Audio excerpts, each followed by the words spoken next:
Welcome back to Creature Science. Tigers are like living fire moving through the forest. Flashes of orange and black that almost seem unreal when you catch them between trees. They're the largest of all the big cats, and for centuries, people have looked at them as pure power, beauty, and wildness rolled into one animal. Everyone recognizes the stripes and the roar.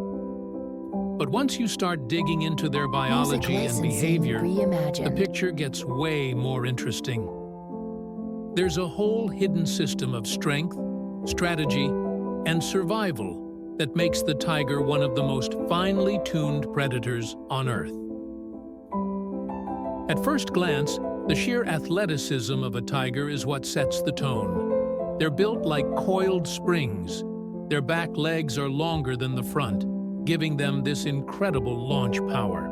A full-grown adult can leap 25 feet forward in one bound. That's about the length of 4 king-sized beds lined up together.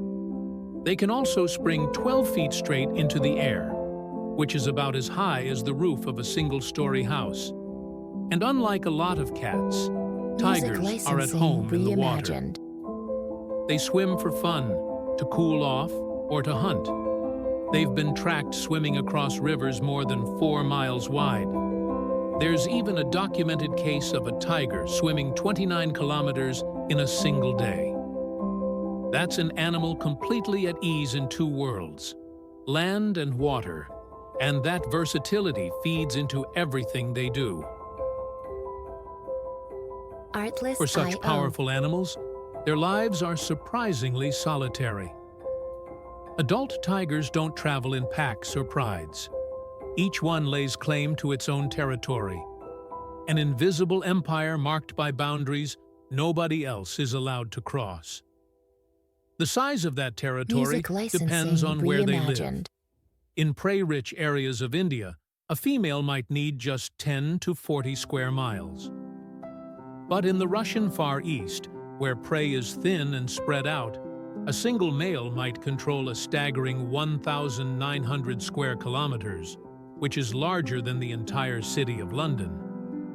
Males are especially hostile to other males. Their ranges overlap with those of several females, giving them exclusive mating rights. But for young males just leaving their mothers, the road is brutal. They wander as nomads, avoiding the dominant males until they're strong enough to win a territory of their own. This system cuts down on fights and guarantees that only the toughest, fittest tigers reproduce. So how do these solitary rulers keep track of each other without constant face-to-face encounters? They've built a whole communication system that works at a distance. Tigers spray urine mixed with scent gland secretions against trees. It's not just a marker, it's a message board filled with details. Who they are, whether they're male or female, and even if a female is ready to mate. They leave claw marks gouged deep into tree trunks, often standing on their hind legs to rake down from high up. That's a billboard saying, "I'm big, I'm strong, and this land is mine." They rub their cheeks and heads against trees to leave scent oils, and even their droppings get left in strategic places to send signals.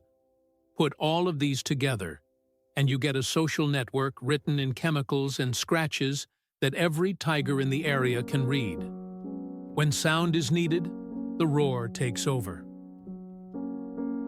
A tiger's roar can travel 3 kilometers through thick forest. It isn't just aggression. It's more often a long-distance declaration of territory or a call to a potential mate. But there's also the softer side of their vocal world. Tigers make a unique sound called a chuff or prustin. It's a breathy snort made with a closed mouth, and it's always friendly. Mothers chuff at their cubs to comfort them, and adults chuff when they greet each other peacefully. It's strange to think the same animal that can shake the forest with a roar also has this gentle whisper of a greeting. That mix of power and subtlety is exactly what makes their hunting style so effective. Tigers are ambush predators. Those bold stripes we see in zoos or on posters are, in the forest, pure camouflage. In the flickering light of the jungle, their bodies blend into the shadows and tall grasses. They move with almost unnatural silence, placing their big padded paws carefully as they stalk prey. The entire hunt builds toward one explosive rush. For a few seconds, they can hit 40 miles per hour, covering the ground in a blur. The strike is aimed at the throat or the back of the neck, a bite delivered with jaws that are among the strongest of any cat. When successful, the reward is massive. A single tiger can eat up to 75 pounds of meat in one sitting, then rest for a week before needing to hunt again. For all that power, the survival of the species rests on one of the most delicate bonds in nature: a tigress raising her cubs. After about 3 months of pregnancy, she gives birth to a litter of cubs that are blind and completely helpless.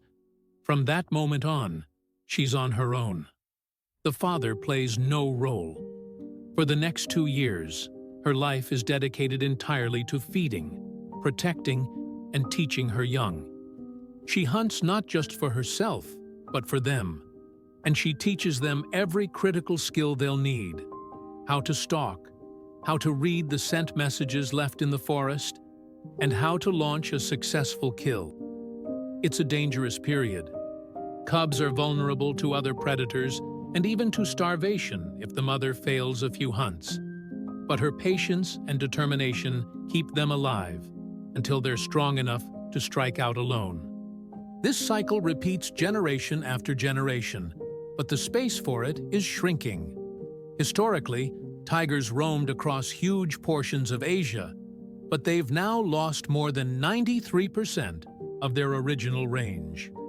Today, they survive in fragmented pockets, clinging to 7% or less of the land they once dominated. The numbers tell the story. In 2010, there were an estimated 3,200 tigers left in the wild. Thanks to conservation projects, anti-poaching patrols, habitat restoration, and international cooperation, that number has grown to over 5,500 today. That's not a full recovery, but it shows the species can bounce back when people commit to protecting them. The hidden life of the tiger is a combination of raw athletic power, a solitary empire marked in scent and sound, a perfect ambush style, and a maternal devotion that keeps the species alive. They're not just predators. They're creatures that embody patience, intelligence, and a deep adaptation to their environment. And even with all the challenges they face, from shrinking habitat to poaching, their story isn't just one of loss. It's also one of resilience. That's it for today's dive into the secret lives of tigers. Thanks for sticking around, and I'll see you in the next one.